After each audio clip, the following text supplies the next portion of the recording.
Prieš pradedama brokerės veiklą dirbu valstybinėje įstaigoje. Valstybinėje įstaigoje praleidau apie 10 metų.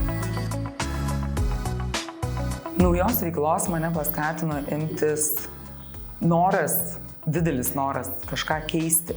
Yra toksai žodis, kai užknisa, kai tu 10 metų darai tą patį per tą patį.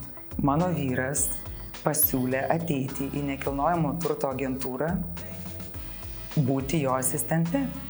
Ilgai nesvarščius, dar tuo metu būdama 2 vaikų mama, sutikau su jo pasiūlymu.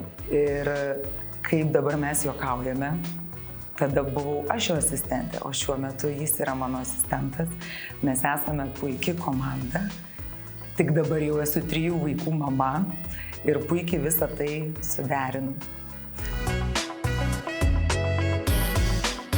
Brokerystės veikloje man norisi būti ir šiame būtent biure, nes pavyzdžiai užkrečia.